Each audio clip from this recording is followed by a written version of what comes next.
Pagpasaka sang passenger service charge sang Civil Aviation Authority, ginakadismaya sang pila ka mga masami nagabiyahe. Kaap Area 6 gin paathag kung sa diin makadto ang dugang nga sukot. Si John Sala nakatutok.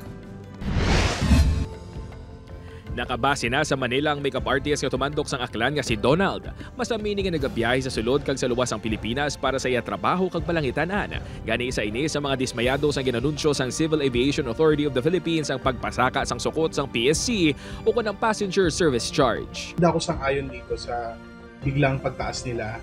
I guess siguro dapat medyo inunti-unti muna nila, hindi nila biniglan. Nagsugod ang adjusted passenger service charge sa mga flights na ginbook sang April 21, 2025.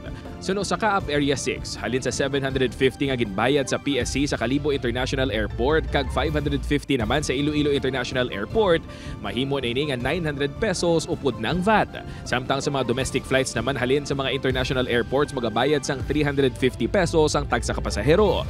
300 pesos naman kung halin sa mga principal class 1 airports kaangay sang Bacolod Silay Airport kag Rojas Airport. Mas manubo naman sa mga airport nga may manubo nga classification. Since then, wala kita ka-increase. Currently lang gid kita nagpasaka. Kaangot sa among nga pagbago, panawagan sa mga pasahero nga kuntani, makit-an Manilang pagsanyog sa serbisyo sa Kaap kag sa mga airport.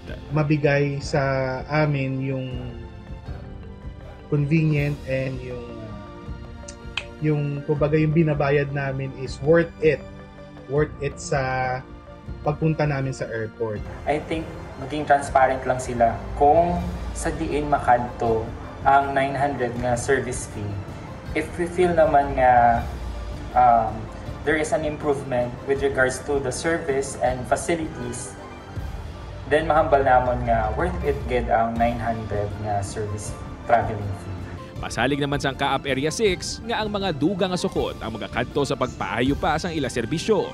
Makadto ni siya sa operations, sa personnel, of course sa maintenance ng aton nga airports. Ang mga flight naman nga ginbook antes ang Abril 21 ang nagapabilin sa daan nga service charge rate.